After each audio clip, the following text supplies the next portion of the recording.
Good afternoon, and welcome to the score composing masterclass, The Great World of Sound with Michael Nyman.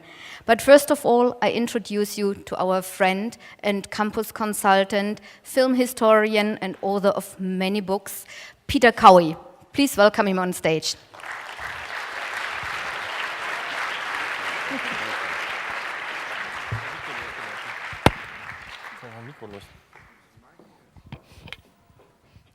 Good afternoon, everyone, and welcome to this conversation with Michael Nyman. It actually promises to be a much richer experience than that because we've got some great clips, not just from his scores for the cinema, but also for his work in the fields of cine opera and video artworks. Michael Nyman has a loyal following among film buffs, particularly for his work with Peter Greenaway.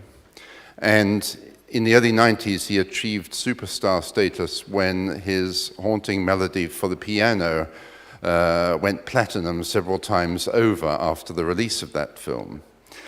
So without further ado, please welcome the mentor of this year's score competition, Michael Nyman.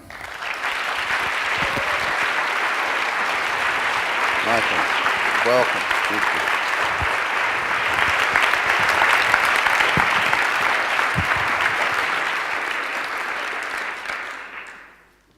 Michael, you studied music at the Royal Academy of Music in London, and then you studied musicology, I think, with Thurston Dart, no less, at King's College.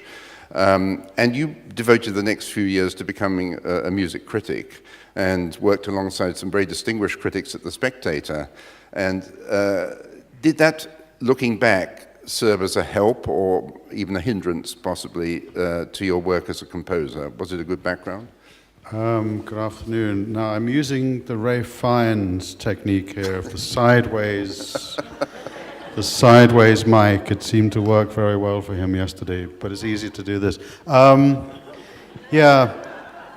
Most of the things that I've done have happened through accident.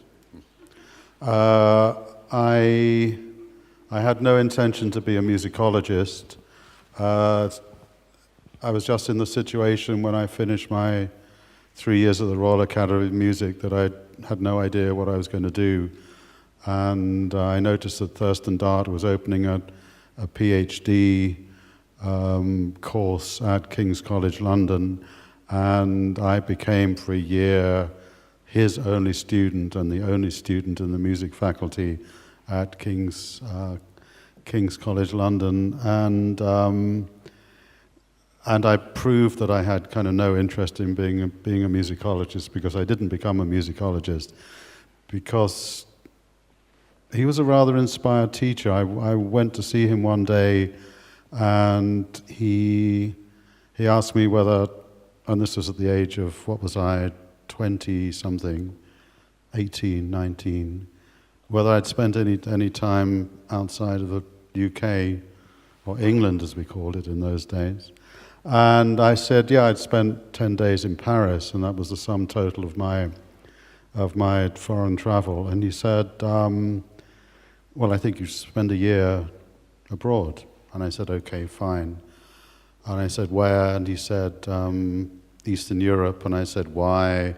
And he said, well, because the British Council are offering exchange scholarships to Eastern Europe. And I said, okay, which country would I go to? And the conversation is as quick as this. And he said, well, Bulgaria is full up and Czechoslovakia is not available. There's somewhere, and Romania left. So I said, I'll go to Romania. And I said, what would I study? And he said, well, I think you should study Romanian folk music. And I said, well, I know nothing about Romanian folk music. And he said, that's the reason I'm sending you there. So that's an English education system that doesn't exist anymore. So not only did I become a kind of musicologist, which has been useful in the sense that that as a musicologist, I studied the music of Henry Purcell as a kind of so-called scholarly editor, which obviously became very useful when I wrote the soundtrack for the Draftsman's Contract. And my 1 year in Romania, the academic year 65, 66, introduced me to what we used to call folk music, and then became ethnic music, and now is world music, and introduced me to a whole kind of manner of music making which has nothing to do with kind of notation and scores and the reproduction of written musical texts. And then the music criticism, again, was an accident. I had met some composers like Maxwell Davis and Alexander Goer and Harrison Birtwistle in the early 60s through a friend at the Royal Academy of Music, and through Birtwistle and that lot, I met a musicologist called David Drew, who even at that time was the world expert on Kurt Weill, and he rang me one day to say that that the Spectator wanted somebody to review a concert of Messiaen's Turangalila, and that the resident music critic, who was a gentleman called Charles Reed, who, this won't mean anything to anyone, I don't think, except Peter, who wrote the biography of Sir Malcolm Sargent, who was a very kind of smart, sort of pompous English conductor. So they wanted me to write, so I agreed to write this review of this Messiaen piece, which I knew nothing about. And I went to this concert, and I remember I'd drunk half a bottle of whiskey just to sort of steady my nerves. And I wrote the review, and they liked the review so much that they sacked Charles Reed and employed me for 4 or 5 years as a music critic. So that happened by accident. And then I became a composer again by accident. So it's, if I kind of sat here and advise you all to plan your careers and to very precisely focus on what you want to do and how to do it, then I'm not a good example. And you're famous for having been the first person, I think, to ascribe the term minimalist music when you were writing for The Spectator. Yeah, something October 1968. There's a kind of review by me which has the headline "Minimal Music," and I knew obviously in '66, '67 that minimal art existed, and there was a fantastic book published in America and England called Minimal Art, edited by Gregory Batcock. Which had articles by Barbara Rose. He's written about film too. Yeah, by Lucy Lippard. So I knew about minimal art, and I guess I knew, but hadn't really thought about it, that there was the musical equivalent of minimal art. And then I heard, and of course minimalism, when we talk about minimal music, what we really mean is there are 4 American composers, 4 American minimalists. What is interesting about my first use of the term minimal music was it was applied to a piece of music by a composer that no one's ever heard of, and whose music nobody ever hears, and he's Danish, and it's called Henning Christiansen. And the most famous thing he did was to work with Joseph Beuys. So I first saw him live working with Beuys in the Edinburgh Festival in 1970. So again, that's a kind of accident. Again, it's a kind of throwaway. And this was 1968, and we're now talking in 2011, which is some years later.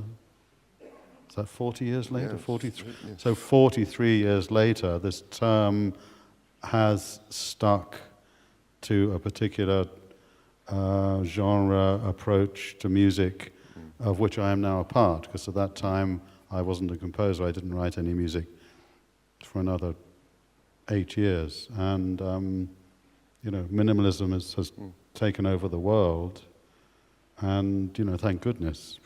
Can we jump forward those 8 Let's years? jump. Because the first clip we have is from the draftsman's contract. Can you tell us how you met Greenaway, and did he contact you, or did you meet him socially? Or? And again, this is another accident. My sister, who was younger than me, was a pupil at a girls' school in North London. And she had a friend who was a year older than her, who had a friend who was a filmmaker, and he was called Peter Greenaway. And this girlfriend of my sister's knew that I was a composer at that time. So this was in my first year at the Royal Academy of Music, 1961, and she thought I should meet Peter Greenaway.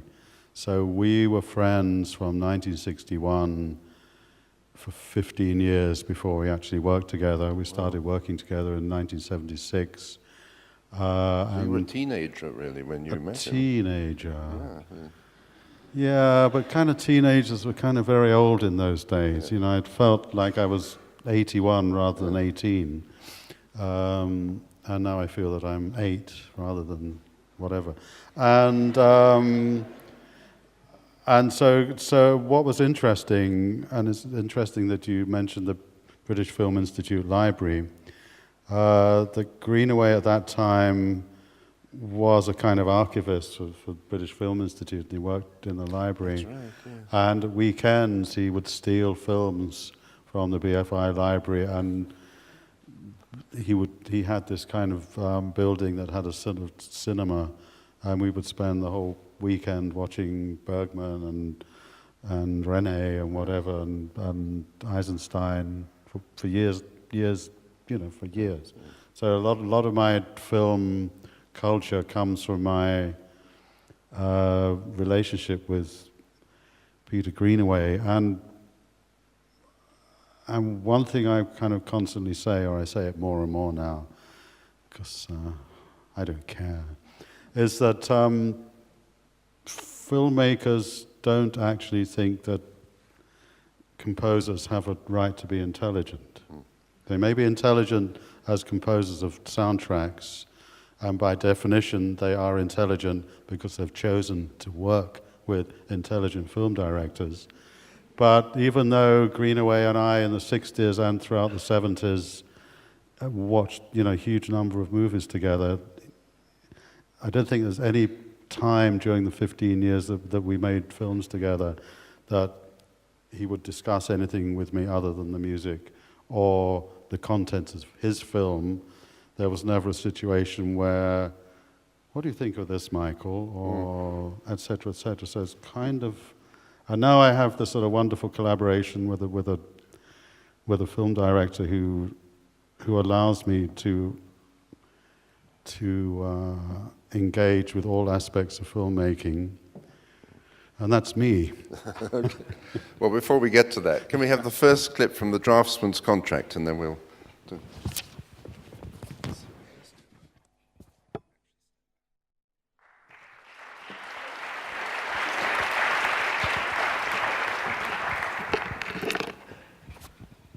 Yes, the first part of that is particularly, obviously, Purcell, as you've said. I mean, how do you do that? How do you create that pastiche? The interesting thing, and there are possibly 10 people in here who've already heard this story today. I hope you're here. It looks as though and sounds as though there is this film that is set in this beautiful country house, etc., etc., and the director has given me this footage and asked me to best represent it musically. Totally wrong. Just as Neville, the draftsman, is given instructions, or is giving instructions about how the house will be represented and from what angle, and how people should keep out of the frame while he's doing the drawing. So the director gives the composer instructions, and the instructions that he gave me have nothing to do with what you see, but just with an instruction that there is a particular location for the drawing, and a piece of music needs to be attached to that location, so that you, as the audience, every time you hear the music that became known as Chasing Sheep, is best left to shepherds, will alert you to the fact that this particular drawing is being made at this particular time of day from this particular viewpoint of the house. So the music is there as a kind of topographical reference, basically to help the audience. That then set certain things in motion for me as a composer, because there were 12 drawings, so there were 12 pieces of music. We decided that all music would be based on pre-existing music by Henry Purcell, and that each of these drawings takes 6 days. So I decided as a composer that there will be 8 stages in which my music is drawn, is made, in the same way that there are 8 stages in which those drawings are made. So the whole thing becomes very abstract, and I basically sit down, totally independent of the film, which Peter hasn't in fact started shooting at this point when he gave me these instructions. This is good. Rafe, thank you. And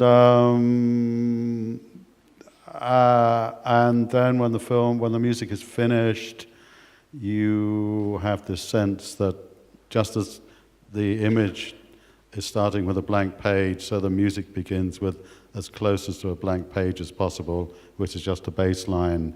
And then the music for the second day adds some other detail to the bass line, etc., until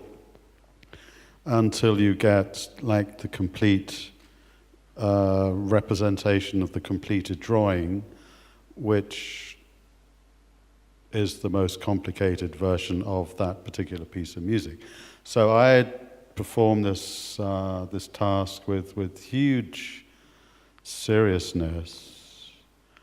And then we record the score, and I give him the score, the soundtrack, and he kind of sits down with it, and he says, okay, this piece of music, which to me represented the completion of the drawing that we've just seen, the first drawing, he said, oh, this would go very well with my opening sequence, where the draftsman and his assistant is kind of setting up the preparation of the first drawing.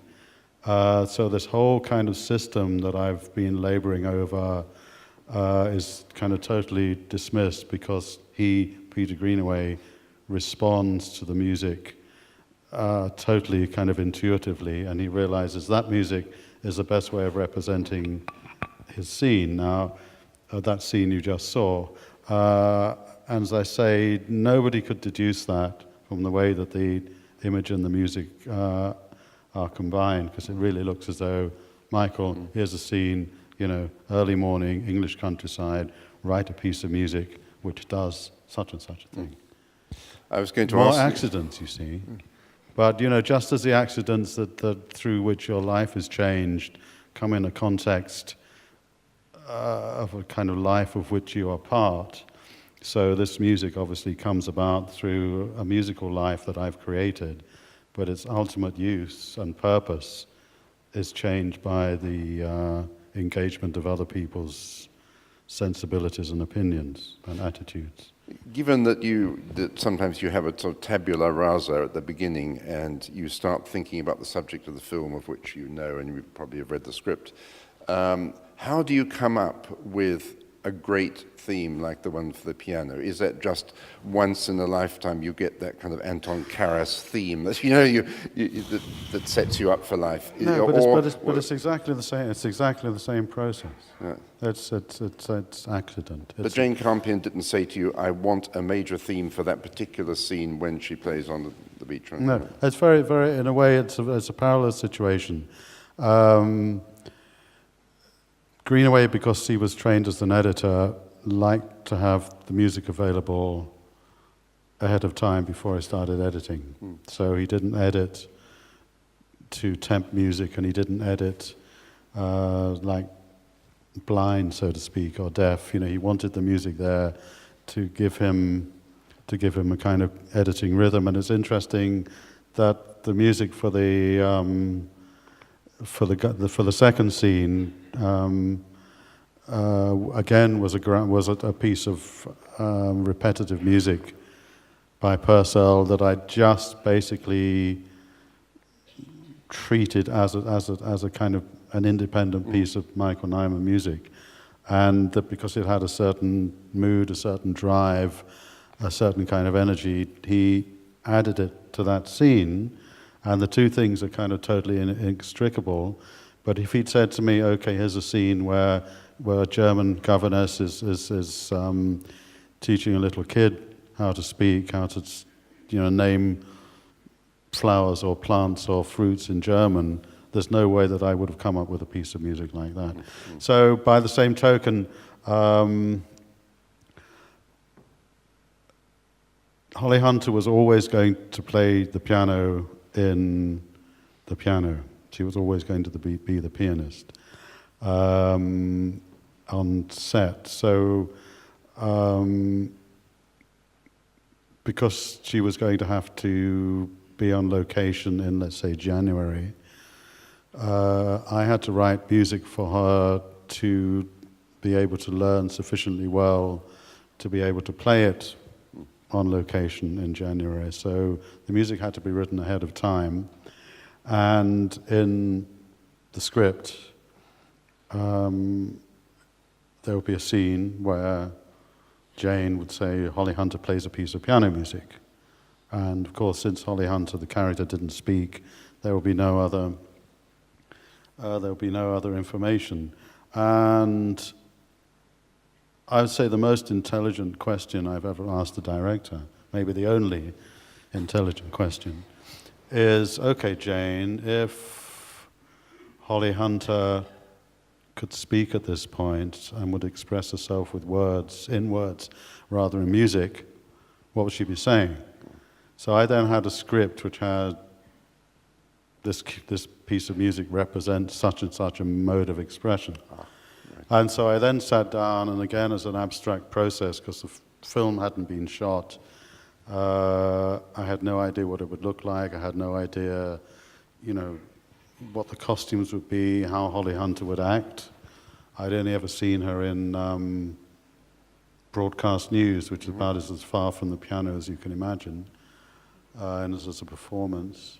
So I just wrote a series of piano pieces, and I wrote one called P1, Piano 1, put it on the floor, P2, etc., etc., etc. And again, I explained this morning. In order for the Holly Hunter character to be a kind of credible human being, I had to invent her as a composer, because she wouldn't play other people's music. There are lots of small pieces that she plays at various times. Yeah, but basically, so I had to invent her as a composer. I then had to invent the kind of music that she might have written as a kind of well-brought-up single woman in Edinburgh at the time. And I thought, what would she have played? So fortunately, again, my musicology and my musicological instincts came into play.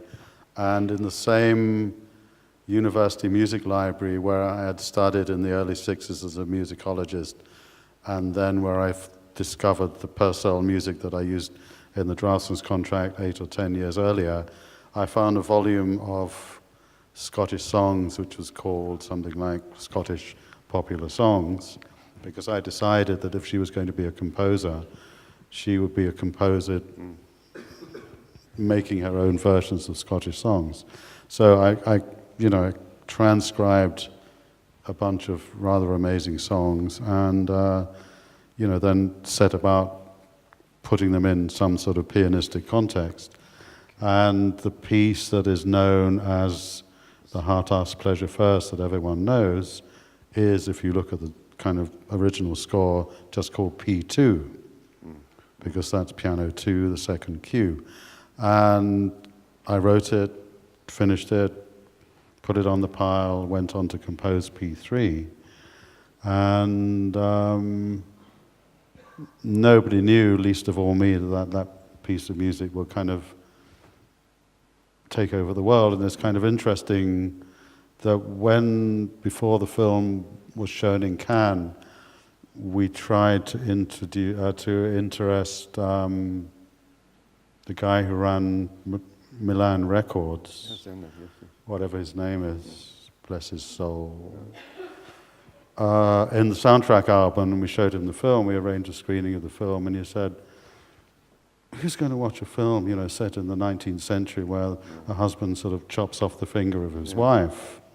So he could have had, he is not quite the man who rejected the Beatles, but he, et cetera, et cetera. So there's a lot of deliberation and there's a lot of accident, and there's no way that anybody, least of all me, could have known that particular piece of music would just invade everyone's kind of musical privacy. Well, and I love it. Well, if they're ready upstairs, can we have the second clip, please? Let's hope.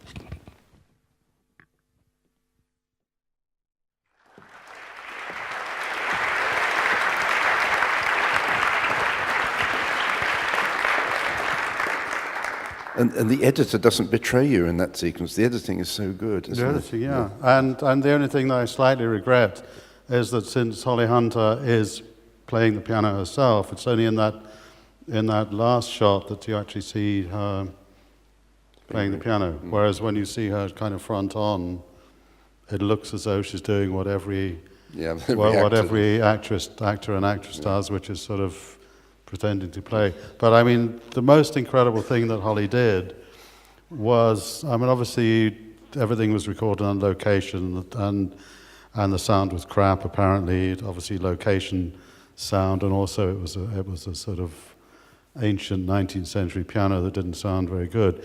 So we took her into a sort of post-production studio in Munich, and she re-recorded her music precisely in sync to, with the performance that she'd already given on camera. And it was the most amazing thing I've ever seen, because there are professional musicians, professional pianists who would not be able to look at themselves on the screen and to reproduce a performance. And she, she was amazing, and everyone thought she was absolutely wonderful, and she was. And there was one cue when I think we may have been in a hurry, and we didn't actually kind of congratulate her and thank her enough, and she actually kind of stormed off and said, look what I'm doing. You don't even praise me for doing it. It was quite amazing. A character in the film. Yeah, exactly. Yeah. Did Hollywood come calling quickly after this success? There seemed to be a lot of films that were similar to the piano. Scripts that were offered to me. There's something called Bride.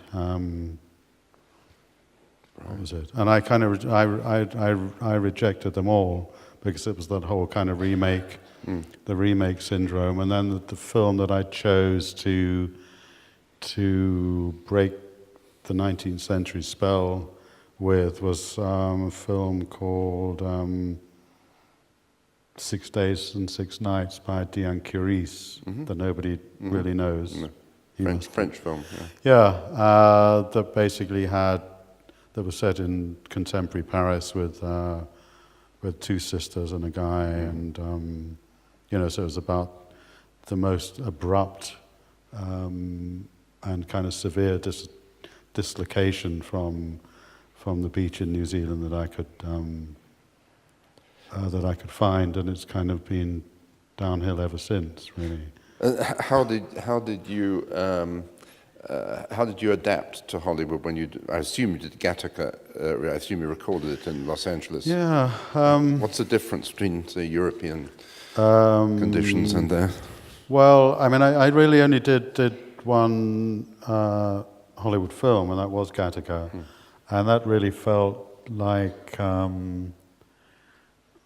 like working in Europe because Andrew Nicol was a New Zealander and he'd been in London for a long time making TV commercials, and he'd written Andrew Nicol. What? The Jim Carrey film that Peter Weir directed. Yes, Truman Show. Truman Show, yes. Yeah, so he wrote The Truman Show, and because he'd never directed a film, he wasn't allowed to direct The Truman Show. But then he directed Gattaca. And it felt like Europe largely because he had a sort of European sensibility, and because the production designer was Jan Rolfs, who had worked with Greenaway. But I guess there was more money around, so there was more money to do things like make a demo, yes. which one never really did. And but the producer didn't try, as say Robert Evans on The Godfather insisted on having Henry Mancini do the music, and well, it was not took on, Coppola not, to no, get. not on that one. No, there were one of the sort of delights or dangers of writing soundtracks is that you generally write much more music than is used, simply because the director changes his or her mind. So if there are any kind of film academics here, if you get the original soundtrack to the piano, and you listen to the second track, which I think is called A Wild and Distant Shore, you will find that it fits perfectly the first scene on the beach when Holly Hunter gets off the boat, and which ends with the scene in the tent with her daughter, and you'll find it fits perfectly. And I was encouraged to write that sort of 12-minute, kind of almost operatic sequence. And then Jane decided not to use it because she preferred natural sound and dialogue. But it's on the soundtrack. It's on the soundtrack album. And Gattaca, I think about 98% of the score was used, and that's after a lot of kind of writing and rewriting.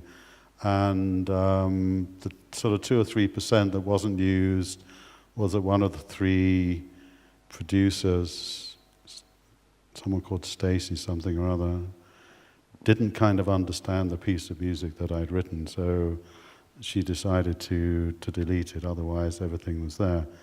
And very nice. I was in the kind of restaurant the other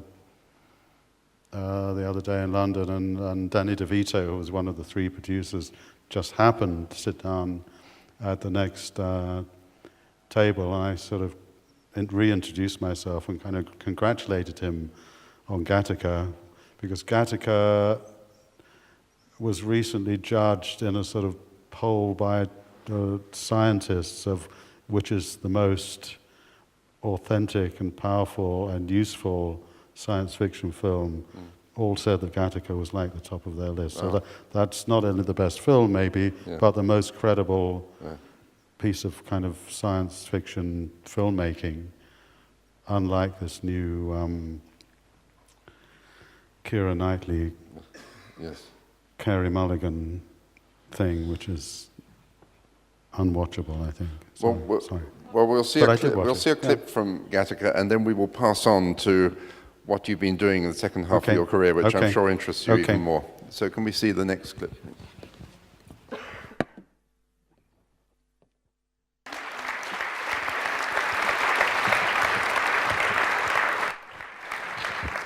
Well, Michael, yesterday I believe that Nyman with a movie camera was screened at the Babylon here, and I have not seen it with an audience. I've seen it at home, and I was amazed at the complexity of it, and it gave an entirely new image of, for me, Michael Nyman as a filmmaker of some sophistication and some great patience, and I mean, all the visuals arrest one's attention. Every one of them resonates after it. And do you want to talk about that, or do you want to talk perhaps about the Michael Nyman band that you've created that into this second part of your career where you, I wouldn't say abandoned soundtracks, but you perhaps moved on to other things? Well, the Michael Nyman band, I guess, was founded in 1976, which is when I started writing music again. So what was very interesting about being a film composer, working with Peter Greenaway, it was also coterminous, if there's such a word, with my reinventing my career as a composer, which came out of, again, accidentally, a kind of musicological recurrence that had to do with some music that I wrote for the National Theatre, which was 18th century Venetian music, and I decided to make this stage music performed by a sort of rather noisy band of musicians, which then became the Michael Nyman Band, etc. So another series of accidents. Some things are deliberate. I mean, what's interesting about Gattaca is, I mean, not necessarily that piece of music, which I simultaneously find uncomfortable and very comfortable, because it's I don't think it's me. I mean, it is written by me, but it obviously uses a kind of set of musical references that are, rather more generic, I think, than I'm sort of generally known for. But that's none the worse for that. And where was that taking me? It was taking me nowhere. It was taking me absolutely nowhere. What was the question? You were well. Oh, Basically, yeah, okay. actually, while you were talking anyway, I realized that we have got one other clip from the movies, which is from Volker Schlöndorff's The Ogre. Okay, yeah. I forgot about that because it was added at the last moment. Okay, yeah, fine. So I mean, another kind of accident here. Yes, May I that's talk right. about an accident? Something? Yes. So the very first concert that the Michael Nyman Band did in Berlin was actually on this very stage in 1986. Yeah. Okay. Wow. And then the first and only film that I've ever made in Germany was edited at Babelsberg, and this is The Ogre der Unhold by Volker Schlöndorff. And what was interesting about Volker, and as you'll see when we do kind of a kind of live on-stage interview a bit like this, the Volksbühne on the 27th of March, when I'm showing another Ziege Vertov film that I've written the music for, is that Volker was the one director who did actually acknowledge that a composer could have some sort of visual intelligence. And I mean, largely accidentally, he invited me over to see a rough cut, and because there was some delay, the rough cut wasn't ready, so he basically showed me rushes of the film. And I sort of felt free to make comments about what I'd seen and ask questions and kind of suggest that maybe this or maybe that.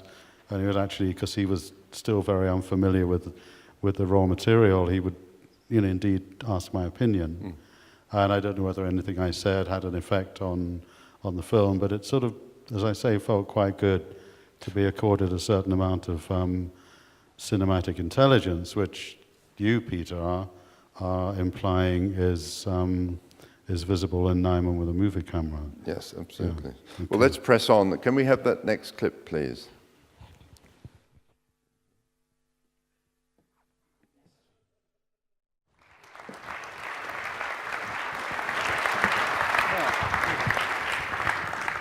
One of the things that segues into what we want to talk about now is that, for me anyway, much of your music has a hypnotic quality, and very often you will not repeat yourself, but you will keep going with a sort of mesmeric rhythm. And in that hunt scene, you see that, and you also see it in The End of the Affair and other films you've scored, I think. Yeah. And it's certainly in Nyman with a movie camera.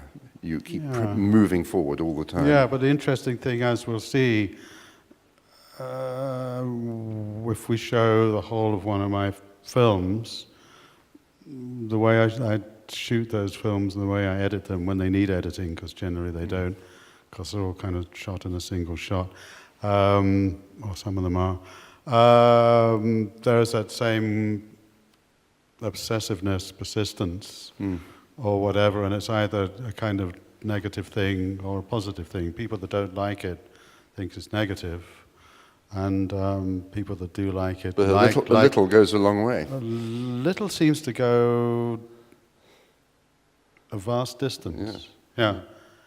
And so it's either a question of taking a small amount of material and squeezing as much material out of it as possible, to gradually kind of modifying your experience of something which is essentially not changing, or to those that don't like it, it's evidence of a sort of total lack of ideas. Well, the next clip will be from Moscow, which is unfamiliar to me. Do you want to tell us about Moscow? I mean, one of the things I do is, quite often put in front of cameramen and what are they called? Photographers and interviewers. Either in a situation like this or in studios, and I was in a radio studio in Moscow, I don't know, about 10 years ago or so. I was doing an interview, as you'll see, and I thought I would, just because I was a little bored, I would film the interview. And again, I had no intention of making it into film, but then 4 or 5 years ago when I started,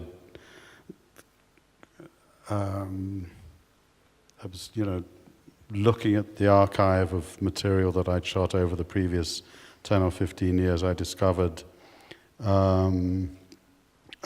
this film and decided to turn it into one of my so-called art films, and my editor, Max Pugh, suggested that there has to be a soundtrack.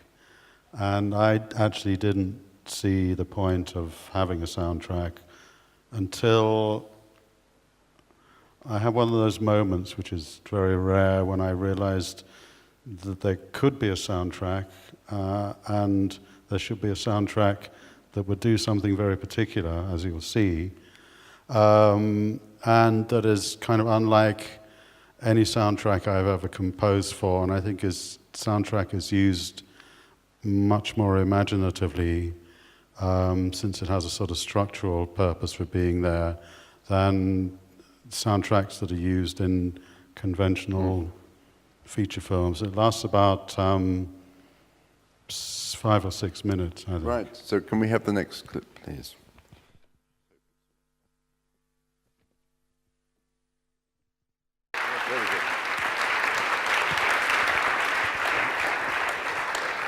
It's a sort of revenge of the composer on his inquisitors. It's kind of interesting. I mean, obviously, what I noticed, pretty obviously, what I noticed when I started looking at this footage with a viewpoint to putting a soundtrack to it was that, unlike me now with Peter,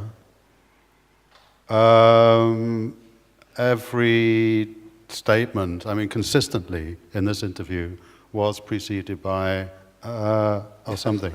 So it kind of struck me in one of those kind of magical moments that the hesitation would trigger a piece of music to replace the speech that was there talking about music, which didn't interest me because I knew what the answer was at the time.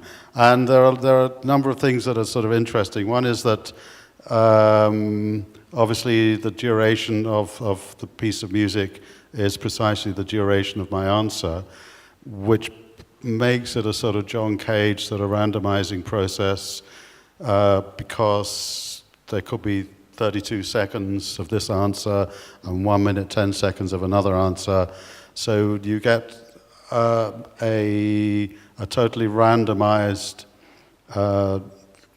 amount of music depending on the length of my answer, which of course I was not concerned about at the time. And the other thing I did, and I won't put you through this, but if you want to talk about it, I then realized that having made this film and edited it in this way, and having decided that this is how the soundtrack would function, that I then had a template for endless sound-alike films, endless look-alike films that this would be a kind of format into the empty spaces of which I could put any piece of music of my choice, right? So there are 5 versions of this film with 5 different soundtracks, and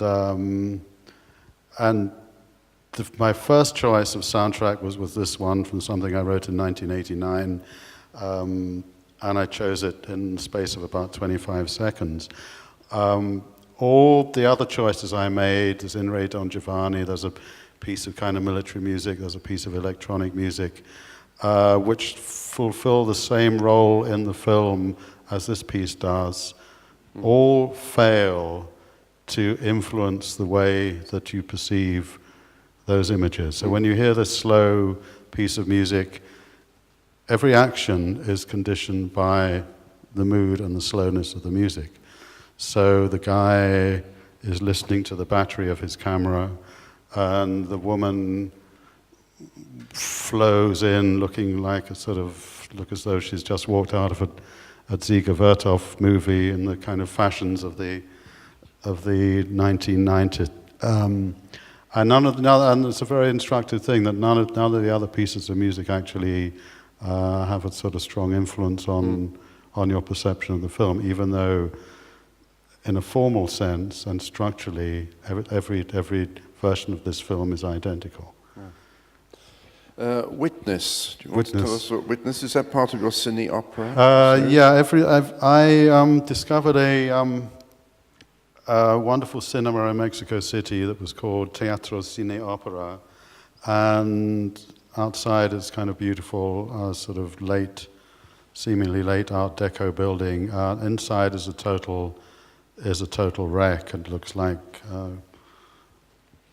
as though it's been bombed. That the roof has kind of light and water and pigeons coming through it, and the seats are kind of destroyed. And I have made a film, which we may see or may not, a 20-minute film of my documentation of this location. And then it occurred to me that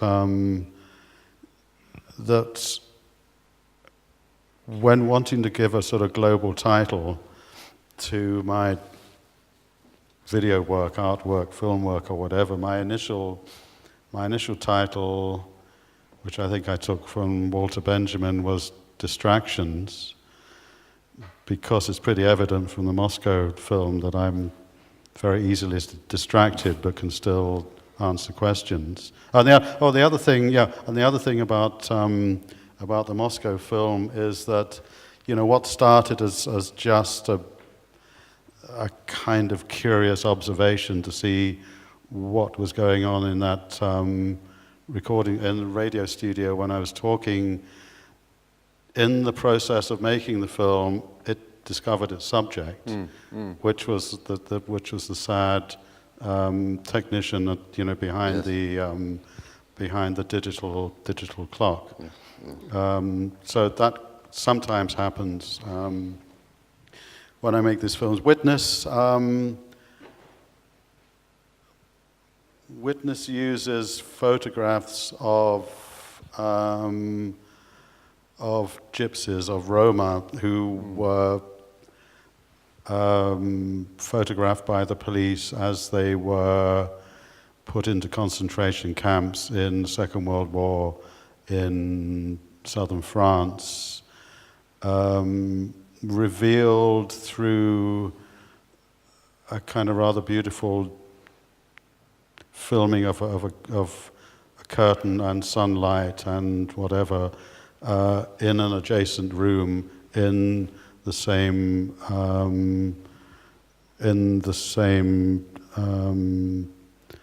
place where the photographs of the gypsies were displayed in a photographic exhibition in Arles, and I decided,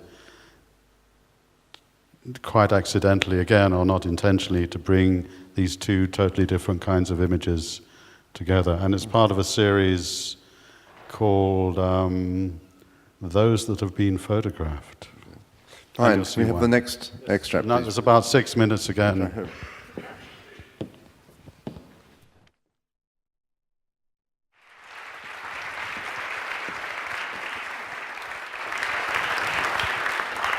It's really stunning, and it has Yeah. elements of a requiem almost, a sense. Wonderful, wonderful. Thank you. Michael, Yeah. we have to make a decision, or rather you have to make a decision. Yes. In about 15 minutes, your Yes. minders are going to whisk you away. Oh, and no. I know that there are one or two other things you want Yeah. to show, parts from Nyman with a movie camera, Yeah. which those who have not seen it is, of course, the great 60-odd minute film, a kind of remake. Okay, yeah. Or the other alternative is that we open it up for questions. Well, to why those don't you do people who both? think we can do both? Okay, so Nyman with a movie camera. In 2002, I wrote a soundtrack for Dziga Vertov's Man with a Movie Camera. And then over the last 2 or 3 years, I've been patiently replacing Vertov's images with my own while keeping the soundtrack absolutely untouched. And the rule of the game, of the replacement game, is that we preserve precisely Dziga Vertov's rhythmic structure, again, a sort of cage concept. So the montage of my film is exactly in the same rhythm as Dziga Vertov's. All of Dziga Vertov's so-called visual tricks are reproduced, split screen, superimposition, etc., etc. And as far as possible, the subject matter of my images is as close as they can be to Dziga Vertov's, given that 80% of my images come from a film and photography archive that happened long before I saw the Dziga Vertov film. And was there a score originally in existence, a Russian score that was played at public performances? I think there are certainly instructions. The interesting thing about Dziga Vertov was that basically he became a filmmaker because he was a sound artist who couldn't, because of the sort of lack of equipment, a bit like Edgar Varese, I suppose, couldn't do with recorded sound what he wanted to do, and therefore turned to images, produced images, which I guess there is some kind of analogy, except I don't find recorded sound particularly interesting. And so all the images you see here are filmed by me on a variety of digital cameras, but mostly this. And the other interesting thing about the project is that I'm constantly feeding it back in itself material. So I was sitting there yesterday watching Ray Fiennes and Istvan Szabo on stage in a theater with a big screen. So the next time this film is shown, the images that I shot yesterday on this very stage will be incorporated into the version of the film. Yeah. Good publicity for the campus.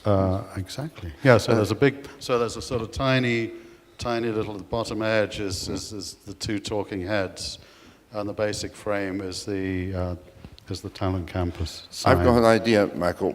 If I can communicate with the projectionist, I'm wondering, or his staff, if you could somehow, while we're answering questions, if you could go to that last clip, which is from Nyman with a movie camera, and skip the rest, so that we could end with that. Would that make sense to our friends out there? And the interesting thing, or an interesting thing, is that because I'm totally in, I mean, the nature and rhythm of my images is totally dependent on Dziga Vertov.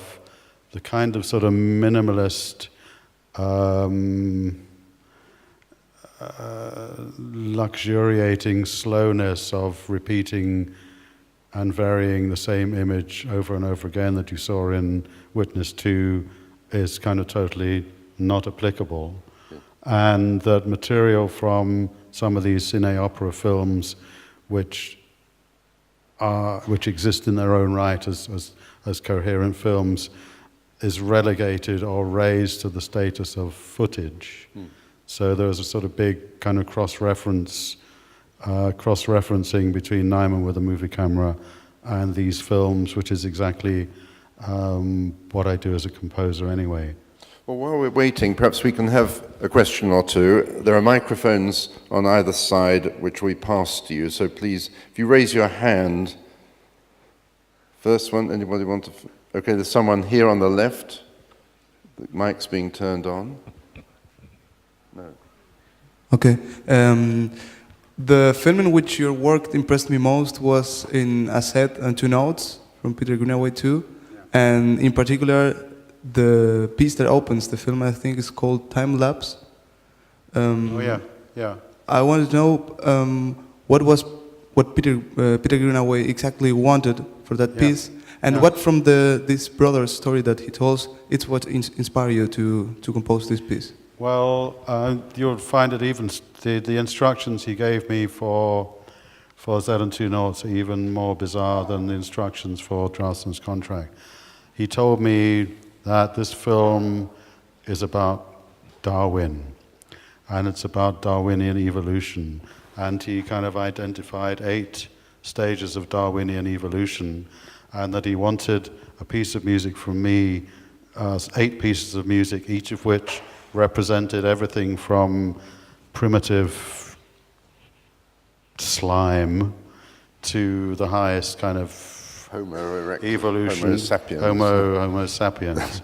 So again, I had this sort of wonderful opportunity to write a set of variations that, you know, whatever the second category was would be derived from the first category, etc., etc. And so the 8th category, which was man, and I thought about it, you know, very long and hard, and then I gave him the soundtrack, and he listened to this piece of music that was called Number 42, because it was Q number 42, which represented, in a rather ironic way, man, and he said, "Oh yeah, this is a wonderful piece of music. We will open the film with this piece of music."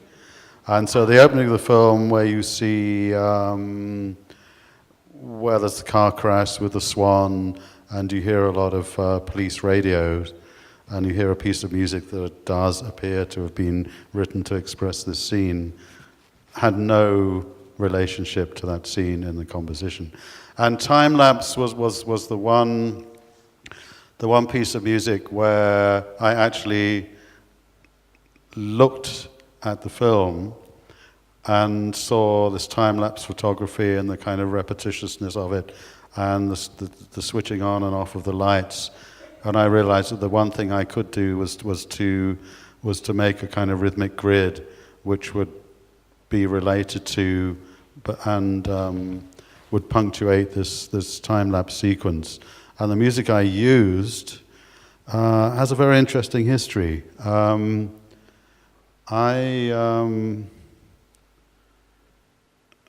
I was once asked to write music for a German film this was possibly in the 80s, late 70s, early 80s, that was directed by somebody called Angelika something or other, and was a film about an English Catholic woman called Mary Ward.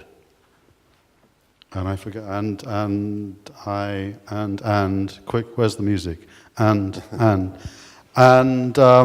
you know, one of the things that constantly happens is that there's a kind of misunderstanding, and then you find that I was going to say your emails are not returned, but they wouldn't have been returned if there had been emails.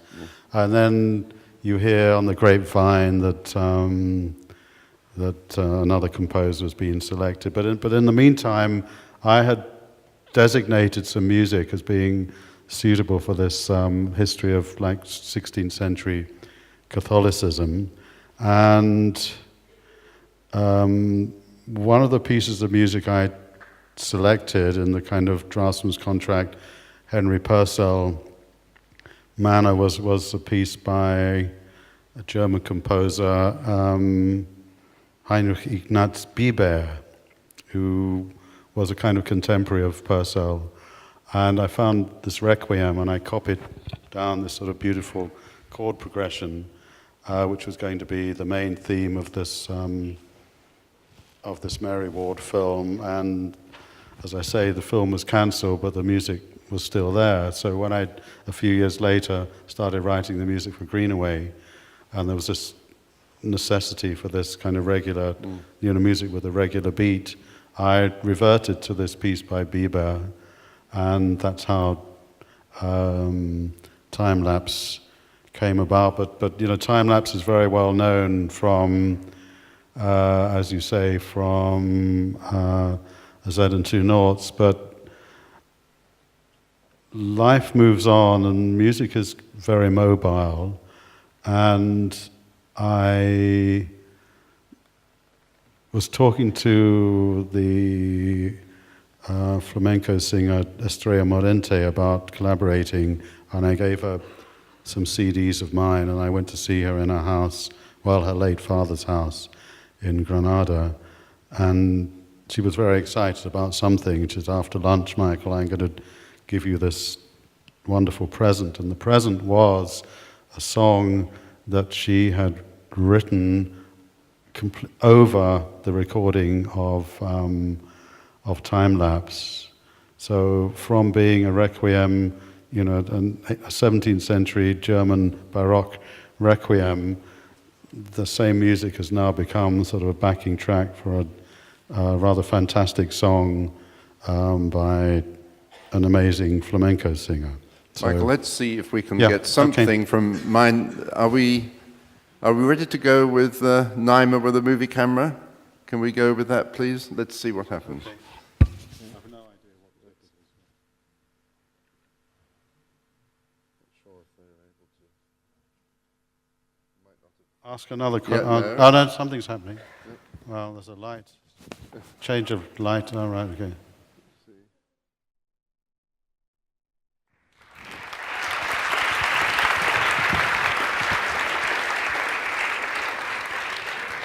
So we see the Russian into the... Well, exactly. My cast of characters. You may be next. And this film has been shown here. Has it been shown widely in its various forms? Toronto Film Festival, Turin Film Festival. We played it with live music, the Michael Nyman Band, did it at the Barbican, etc., etc. And as I say, it's 98% finished. There's always another image, there's always another solution to the problem set by Ziga Vertov. He's a hard taskmaster. Well, we've got time for perhaps one more question, and I feel we have to draw it to a close. Yes? Hello. Hello, Mr. Nyman, I'm here, up in heaven, here. Okay. It's kind of interesting because I was watching kind of Ray Fiennes doing this yesterday. He spent a lot of time locating the speaker. Yes. Well, it's the last row up here. Okay. I'm just having one question. What is your next project? What is your next plan or next movie? That's a very good conclusion too.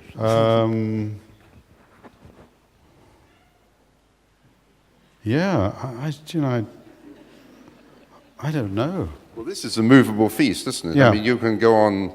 Yeah, I mean, I've made fine-tuning that. of the films in the cine opera sequence. There are about 55, maybe 60, of which you've seen 2, and there may be another one as I leave the theatre, but I don't know. Is it more satisfying to you than doing those film scores for films by other people? Yeah, because the interesting thing is that when I jokingly said that that I'm a wonderful collaborator with myself, the point I made about the music for the Moscow film being selected in the space of less than a minute, and that the music that I select always seems to work, makes me wonder why film directors find it so difficult to sometimes get composers to write the kind of music that they're happy with. Since I say it's an instant process with me, and just kind of finally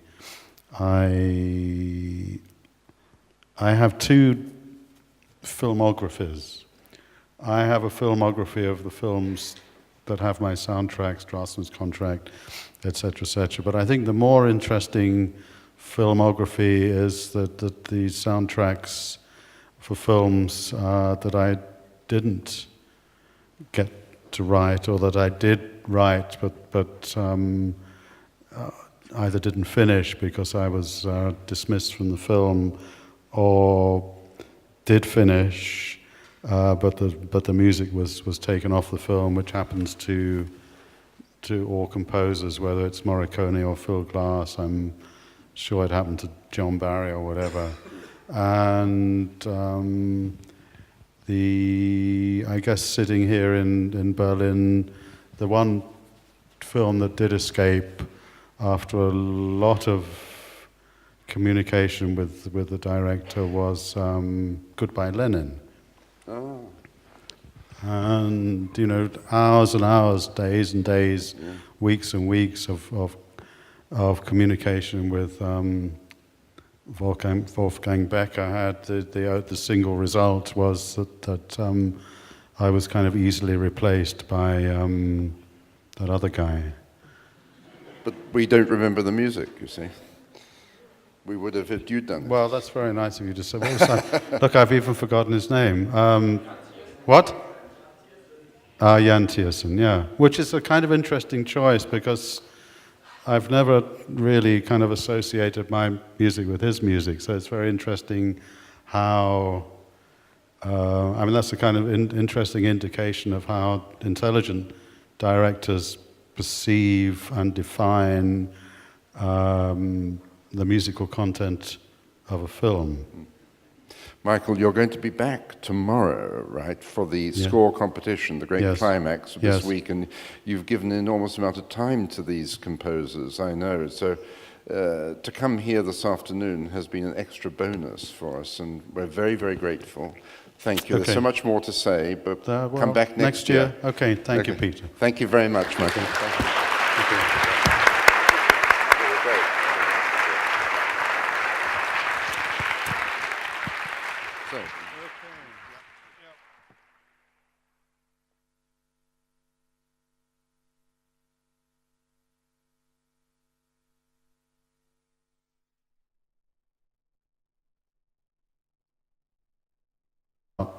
Darwin, and it's about Darwinian evolution, and he kind of identified 8 stages of Darwinian evolution, and that he wanted a piece of music from me, 8 pieces of music, each of which represented everything from primitive slime to the highest kind of Homo erectus, evolution, Homo sapiens. Homo sapiens.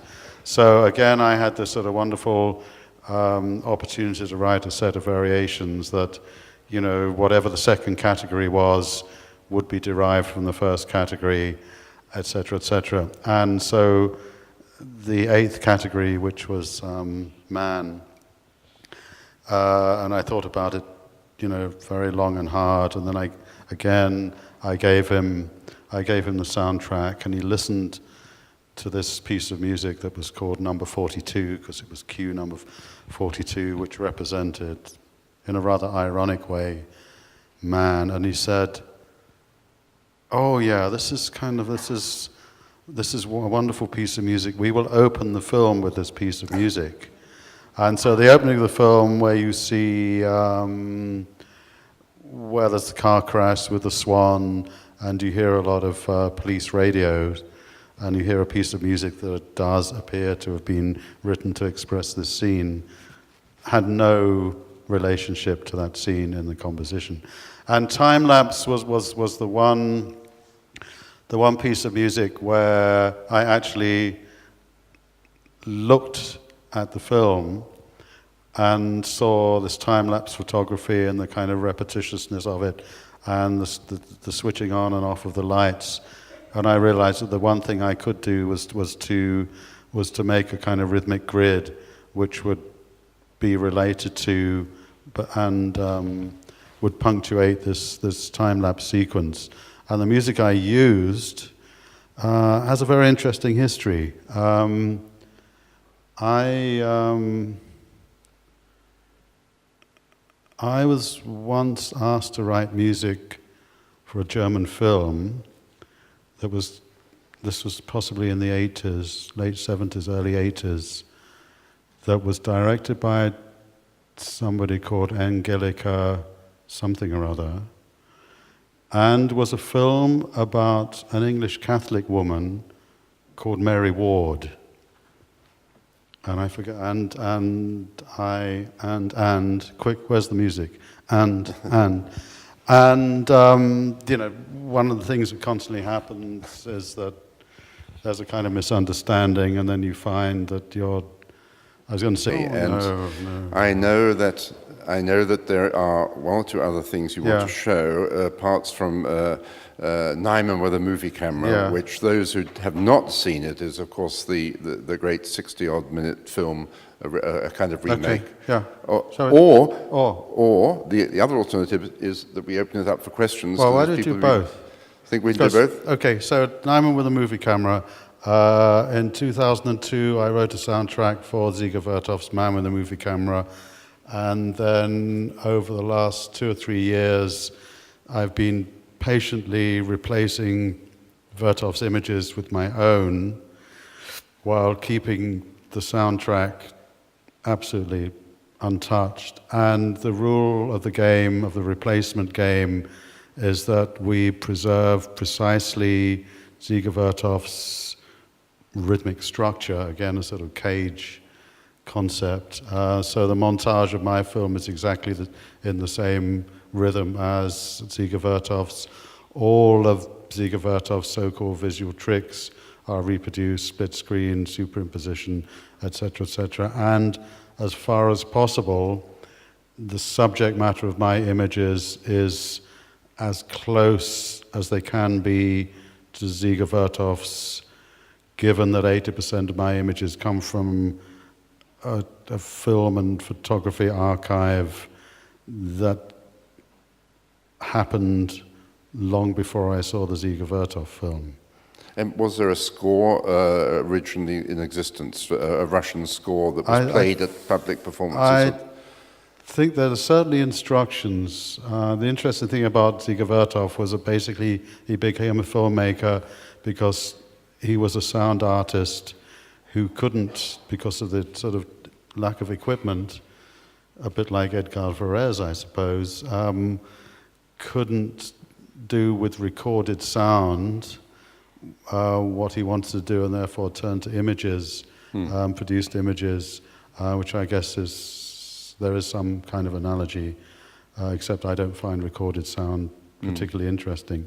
And so all the images you see here are filmed by me on a variety of digital cameras, but mostly this.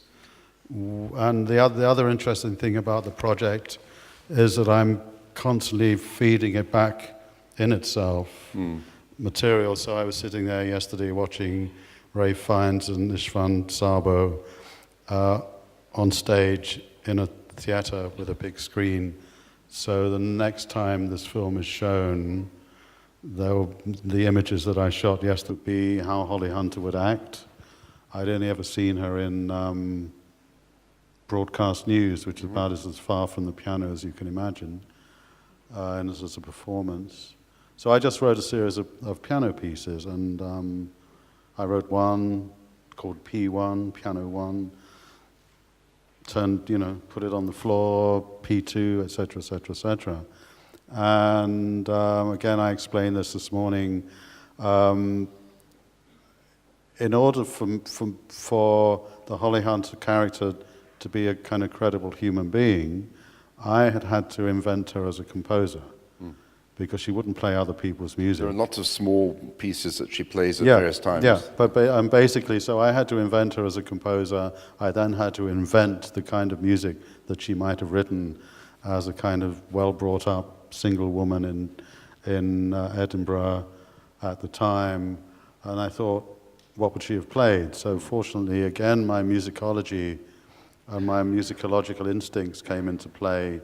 And in the same university music library where I had studied in the early 60s as a musicologist, and then where I discovered the Purcell music that I used in the draftsman's contract 8 or 10 years earlier. I found a volume of Scottish songs which was called something like Scottish Popular Songs, because I decided that if she was going to be a composer, she would be a composer making her own versions of Scottish songs. So I transcribed a bunch of rather amazing songs and, then set about putting them in some sort of pianistic context. And the piece that is known as the Heart Asks Pleasure First that everyone knows is, if you look at the kind of original score, just called P2, because that's piano 2, the second cue. And I wrote it, finished it, put it on the pile, went on to compose P3.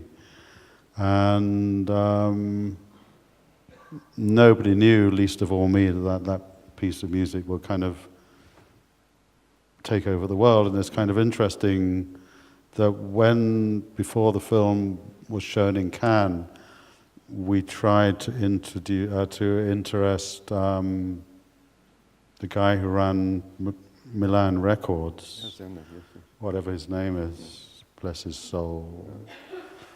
In the soundtrack album, and we showed him the film, we arranged a screening of the film, and he said, who's going to watch a film, set in the 19th century where a husband sort of chops off the finger of his wife? So he could have had, he is not quite... Okay, there's someone here on the left. The mic's being turned on. No. Okay. The film in which your work impressed me most was in A Set and Two Notes from Peter Greenaway 2. Yeah. And in particular, the piece that opens the film, I think, is called Time Lapse. Yeah. I wanted to know what Peter Greenaway exactly wanted for that piece, and what from this brother's story that he tells, it's what inspired you to compose this piece. Well, you'll find it even the instructions he gave me for Z and Two Notes are even more bizarre than the instructions for Draftsman's Contract. He told me that this film is about Darwin, and it's about Darwinian evolution, and he kind of identified 8 stages of Darwinian evolution, and that he wanted a piece of music from me, 8 pieces of music, each of which represented everything from primitive slime to the highest kind of evolution, Homo sapiens. So again, I had this sort of wonderful opportunity to write a set of variations that, whatever the second category was, would be derived from the first category, etc., etc. And so the 8th category, which was man, and I thought about it, very long and hard, and then I gave him the soundtrack, and he listened to this piece of music that was called number 42, because it was cue number 42, which represented, in a rather ironic way, man, and he said, oh yeah, this is a wonderful piece of music. We will open the film with this piece of music. And so the opening of the film, where you see where there's the car crash with the swan, and you hear a lot of police radios, and you hear a piece of music that does appear to have been written to express this scene, had no relationship to that scene in the composition.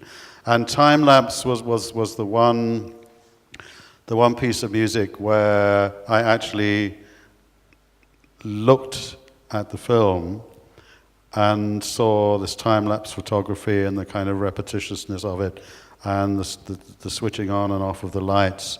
And I realized that the one thing I could do was to make a kind of rhythmic grid which would be related to and would punctuate this time-lapse sequence.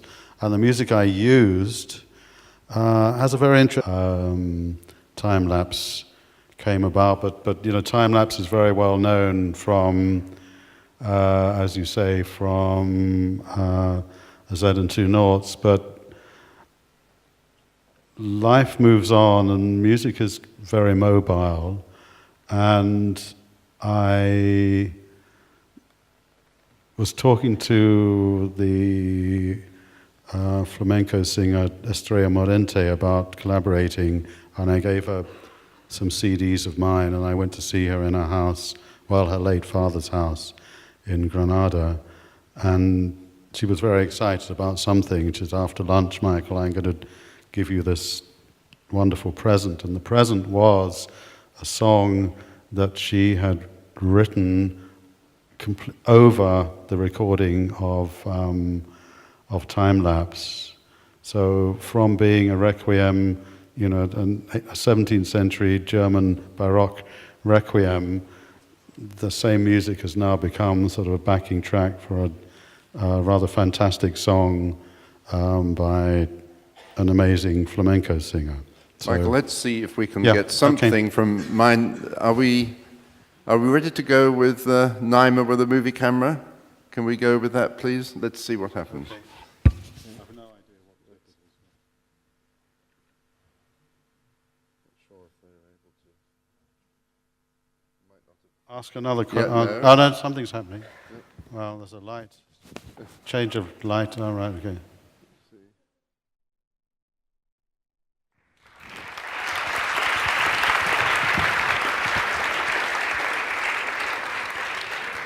So we see the Russian into the... Well, exactly. My cast of characters. You may be next.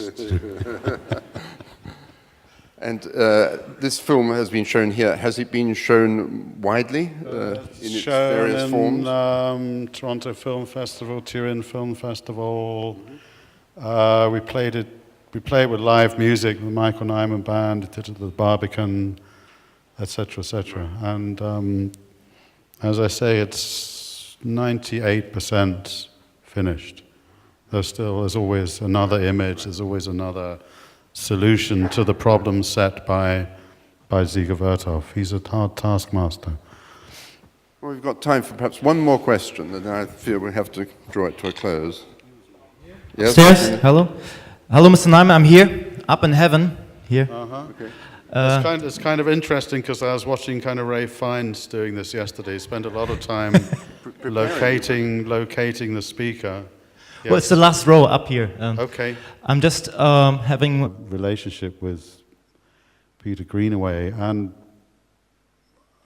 one thing I kind of constantly say, or I say it more and more now, because I don't care, is that filmmakers don't actually think that composers have a right to be intelligent. They may be intelligent as composers of soundtracks, and by definition they are intelligent because they've chosen to work with intelligent film directors. But even though Greenaway and I in the 60s and throughout the 70s watched, you know, a huge number of movies together, I don't think there's any time during the 15 years that we made films together that he would discuss anything with me other than the music or the contents of his film. There was never a situation where, what do you think of this, Michael? Or et cetera, et cetera. So it's kind of, and now I have this sort of wonderful collaboration with a film director who allows me to engage with all aspects of filmmaking, and that's me. Okay. Well, before we get to that, can we have the first clip from the draftsman's contract, and then we'll do.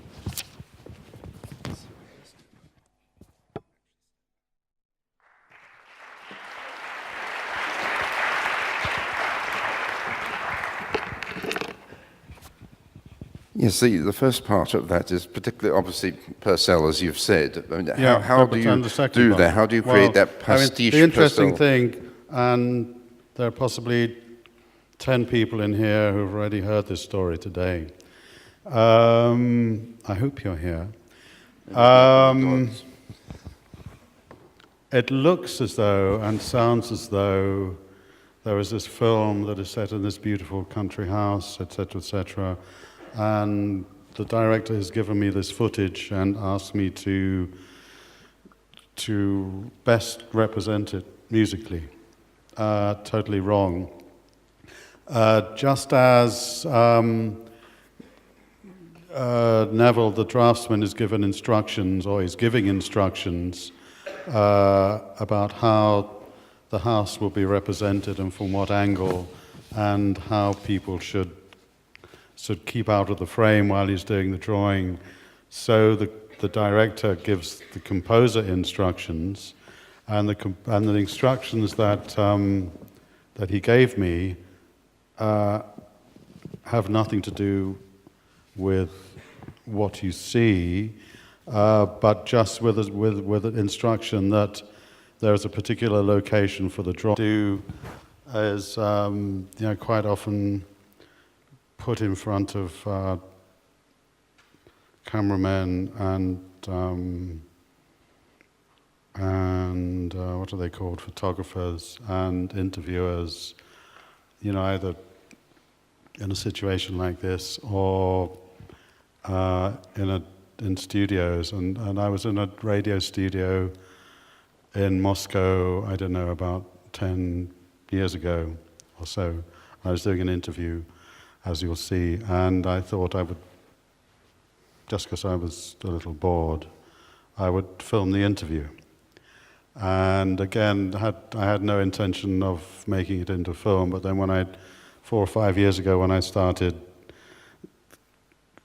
I was, looking at the archive of material that I'd shot over the previous 10 or 15 years, I discovered this film and decided to turn it into one of my so-called art films, and my editor, Max Pugh, suggested that there has to be a soundtrack. And I actually didn't see the point of having a soundtrack until I had one of those moments, which is very rare, when I realized that there could be a soundtrack, and there should be a soundtrack that would do something very particular, as you'll see, and that is kind of unlike any soundtrack I've ever composed for, and I think his soundtrack is used much more imaginatively, since it has a sort of structural purpose for being there, than soundtracks that are used in conventional feature films. It lasts about 5 or 6 minutes, I think. Right, so can we have the next clip, please?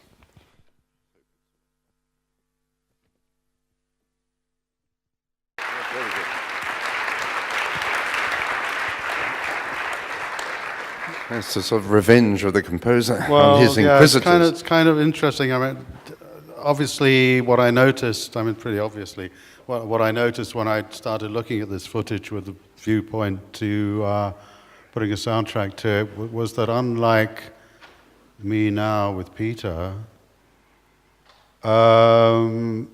every statement, consistently in this interview, was preceded by or something. So it kind of struck me, one of those kind of magical moments, that the hesitation would trigger a piece of music to replace the speech. But all the time. Yeah, but the interesting thing, as we'll see, if we show the whole of one of my films, the way I shoot those films and the way I edit them when they need editing, because generally they don't, because they're all kind of shot in a single shot, or some of them are. There's that same obsessiveness, persistence, or whatever, and it's either a kind of negative thing or a positive thing. People that don't like it think it's negative, and people that do like it... But a little goes a long way. A little seems to go a vast distance. Yeah.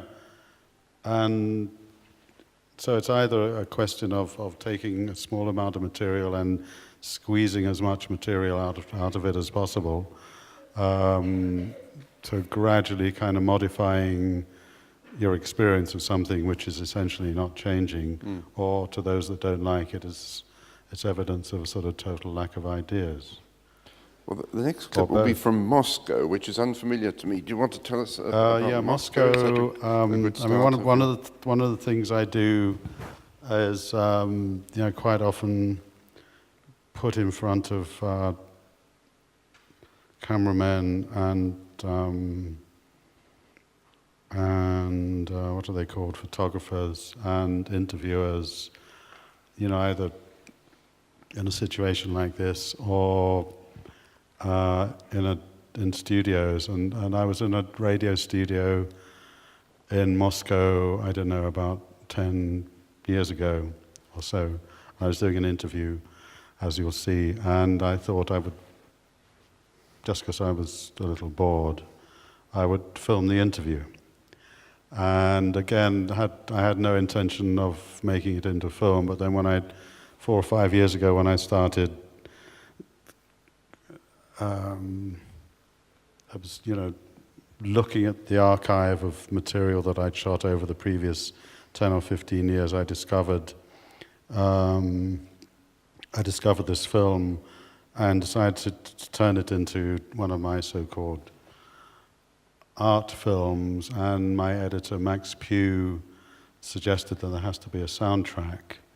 And I actually didn't see the point of having a soundtrack until I had one of those moments, which is very rare, when I realized that there could be a soundtrack, and there should be a soundtrack that would do something very particular, as you'll see, and that is kind of unlike any soundtrack I've ever composed for. And how do you do that? How do you create that pastiche? The interesting thing, and there are possibly 10 people in here who've already heard this story today. I hope you're here.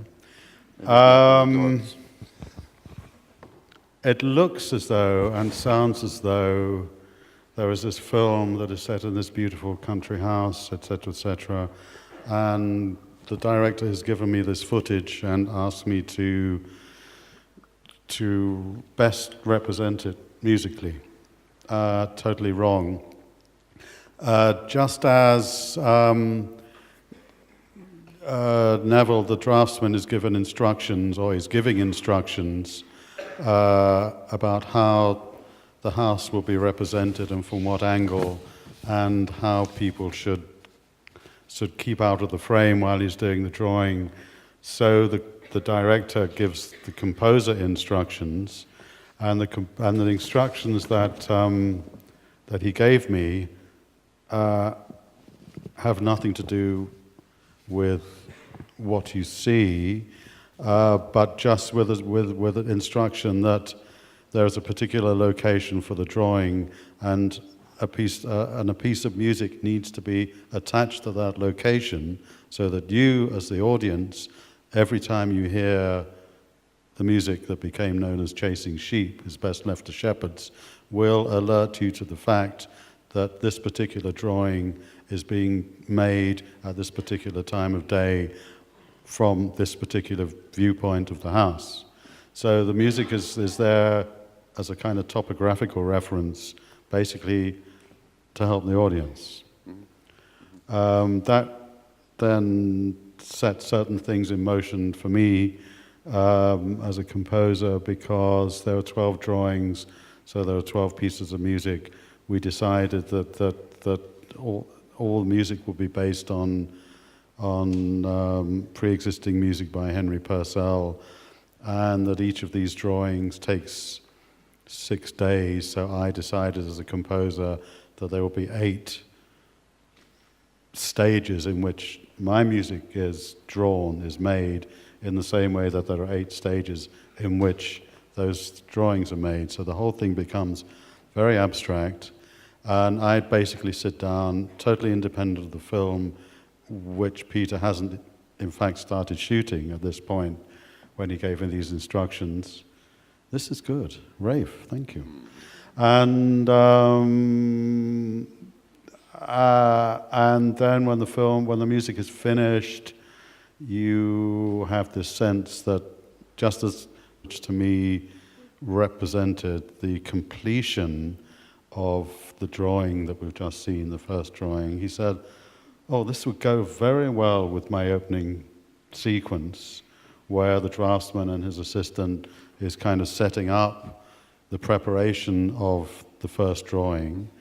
So this whole kind of system that I've been laboring over is kind of totally dismissed because he, Peter Greenaway, responds to the music totally kind of intuitively, and he realizes that music is the best way of representing his scene." Now, that scene you just saw, and as I say, nobody could deduce that from the way that the image and the music are combined, because it really looks as though, Michael, here's a scene, you know, early morning, English countryside, write a piece of music which does such and such a thing. I was going to More ask you- accidents, you see. But, you know, just as the accidents that through which your life is changed come in a context of a kind of life of which you are part, so this music obviously comes about through a musical life that I've created, but its ultimate use and purpose is changed by the engagement of other people's sensibilities and opinions and attitudes.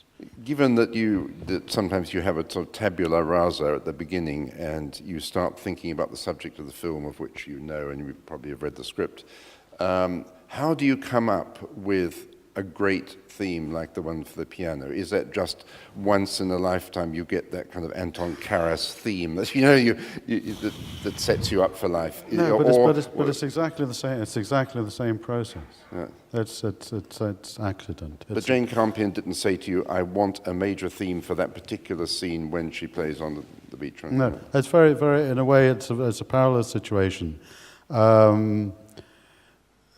Greenaway, because he was trained as an editor, liked to have the music available ahead of time before he started editing.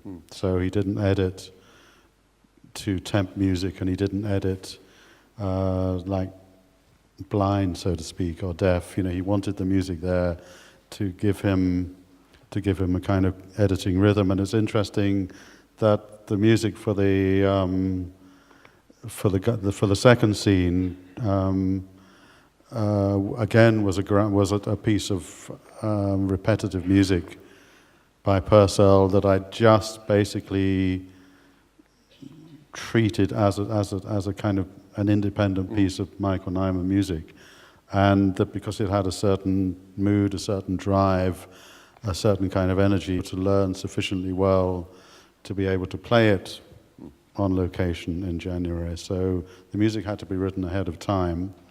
And in the script, there would be a scene where Jane would say, "Holly Hunter plays a piece of piano music." And of course, since Holly Hunter, the character, didn't speak, there will be no other information. And I would say the most intelligent question I've ever asked the director, maybe the only intelligent question, is, "Okay, Jane, if Holly Hunter could speak at this point and would express herself with words, in words, rather than music, what would she be saying?"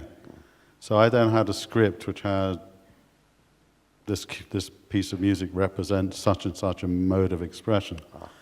And so I then sat down, and again as an abstract process, because the film hadn't been shot, I had no idea what it would look like. I had no idea, you know, what the costumes would be, how Holly Hunter would act.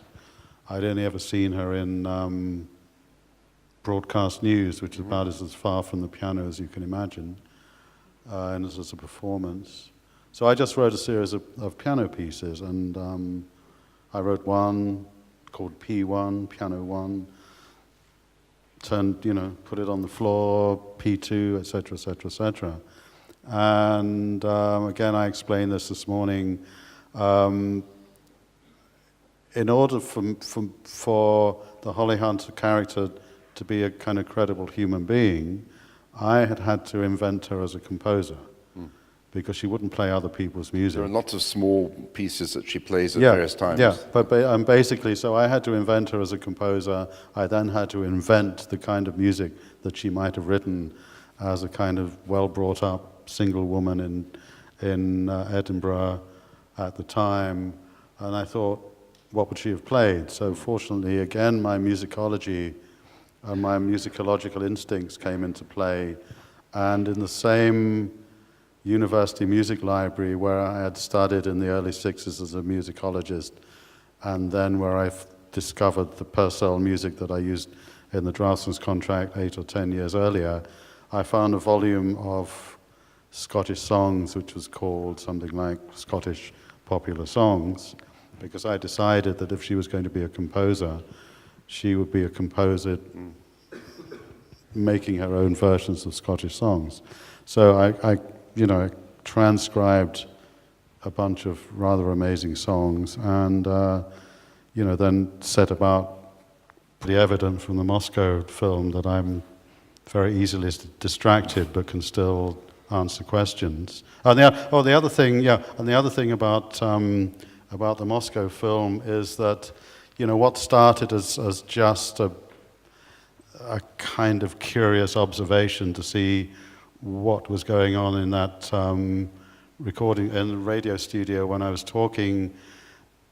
In the process of making the film, it discovered its subject, which was the sad technician, behind the digital clock. So that sometimes happens when I make these films. Witness uses photographs of gypsies, of Roma, who were photographed by the police as they were put into concentration camps in the Second World War in southern France, revealed through a kind of rather beautiful filming of a curtain and sunlight and whatever in an adjacent room in the same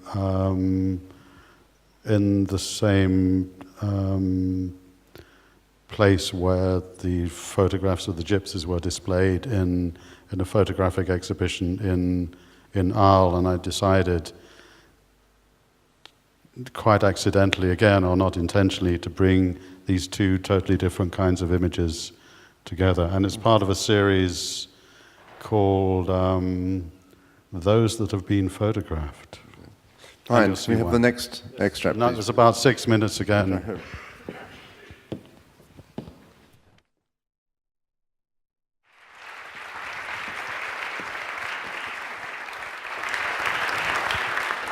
It's really stunning, and it has elements of a requiem almost, a sense. Wonderful, wonderful. Thank you. Michael, we have to make a decision, or rather you have to make a decision. Yes. In about 15 minutes, your minders are going to whisk you away. No. I know that there are one or two other things you want to show, parts from Nyman with a movie camera, which those who have not seen it is, of course, the great 60-odd minute film, a kind of remake. Okay. Or the other alternative is that we open it up for questions. Well, why don't you do both? Think we can do both? Okay, so Nyman with a movie camera. In 2002, I wrote a soundtrack for Ziga Vertov's Man with a Movie Camera that he gave me have nothing to do with what you see, but just with an instruction that there is a particular location for the drawing, and a piece of music needs to be attached to that location, so that you, as the audience, every time you hear the music that became known as Chasing Sheep, is best left to shepherds, will alert you to the fact that this particular drawing is being made at this particular time of day from this particular viewpoint of the house. So the music is there as a kind of topographical reference, basically to help the audience. That then set certain things in motion for me as a composer, because there are 12 drawings, so there are 12 pieces of music. We decided that all music will be based on pre-existing music by Henry Purcell, and that each of these drawings takes 6 days. So I decided as a composer that there will be 8 stages in which my music is drawn, is made, in the same way that there are 8 stages in which those drawings are made. So the whole thing becomes very abstract, and I basically sit down, totally independent of the film, which Peter hasn't in fact started shooting at this point when he gave me these instructions.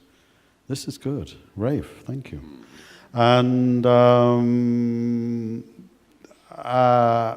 then when the music is finished, you have this sense that just as the image is starting with a blank page, so the music begins with as close as to a blank page as possible, which is just a bass line. And then the music for the second day adds some other detail to the bass line, etc., until you get like the complete representation of the completed drawing, which is the most complicated version of that particular piece of music. So I performed this task with huge seriousness. And then we record the score, and I give him the score, the soundtrack, and he kind of sits down with it, and he says, okay, this piece of music, which to me represented the completion of the drawing that we've just seen, the first drawing, he said, oh, this would go very well with my opening sequence. Okay, yeah. I forgot about that because it was added at the last moment. Okay, yeah, fine. So I mean, another kind of accident here. Yes, May I talk about an accident, something? Yes. So the very first concert that the Michael Nyman Band did in Berlin was actually on this very stage in 1986, yeah. Okay. Wow. And then the first and only film that I've ever made in Germany was edited at Babelsberg. And this is the Ogre der Unhold by Volker Schlöndorff. And what was interesting about Volker, and as you will see when we do kind of a kind of live on-stage interview a bit like this, the Volksbühne on the 27th of March, when I'm showing another Ziege Vertov film that I've written the music for, is that Volker was the one director who did actually acknowledge that a composer could have some sort of visual intelligence. And I mean, largely accidentally, he invited me over to see a rough cut, and because there was some delay, the rough cut wasn't ready, so he basically showed me rushes of the film. And I sort of felt free to make comments about what I'd seen and ask questions and kind of suggest that maybe this or maybe that.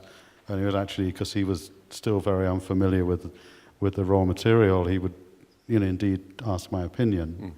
And I don't know whether anything I said had an effect on the film, but it sort of, as I say, felt quite good to be accorded a certain amount of cinematic intelligence, which you, Peter, are implying is visible in Nyman with a movie camera. Yes, absolutely. Yeah. Okay. Well, let's press on. Can we have that next clip, please?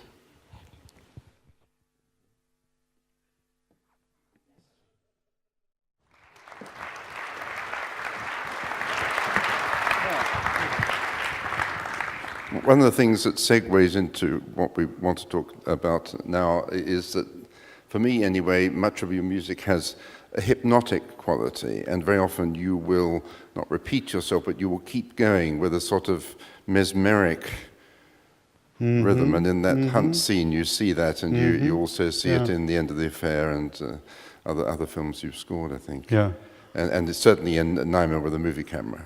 You keep moving forward all the time. Yeah, but the interesting thing, as we'll see, if we show the whole of one of my films, the way I shoot those films and the way I edit them when they need editing, because generally they don't, because they're all kind of shot in a single shot, or some of them are, there's that same obsessiveness, persistence.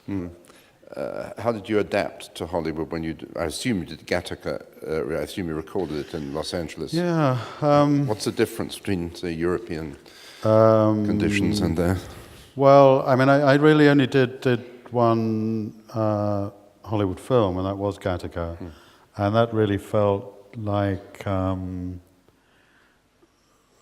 working in Europe, because Andrew Nicol was a New Zealander, and he'd been in London for a long time making TV commercials, and he'd written Andrew Nicol? What? The Jim Carrey film that Peter Weir directed. Truman Show. Truman Show, yes. Yeah, so he wrote The Truman Show, and because he'd never directed a film, he wasn't allowed to direct The Truman Show. But then he directed Gattaca. And it felt like Europe largely because he had a sort of European sensibility, and because the production designer was Jan Rolfs, who had worked with Greenaway.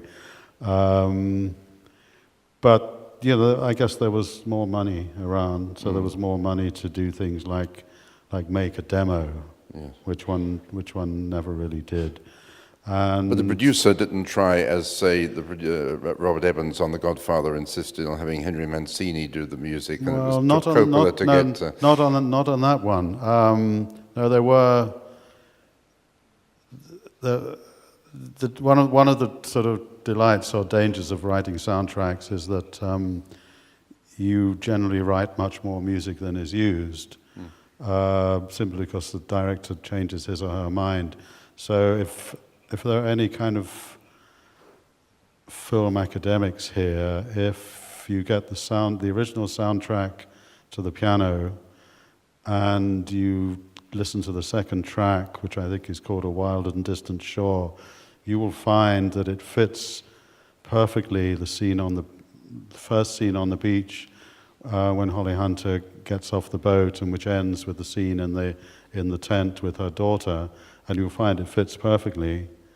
And I was encouraged to write that sort of 12-minute, kind of almost operatic sequence. And then Jane decided not to use it because she preferred natural sound and dialogue. But it's on the soundtrack. It's on the soundtrack album. And Gattaca, I think about 98% of the score was used, and that's after a lot of kind of writing and rewriting. And the sort of 2 or 3% that wasn't used was that one of the three producers, someone called Stacy something or other,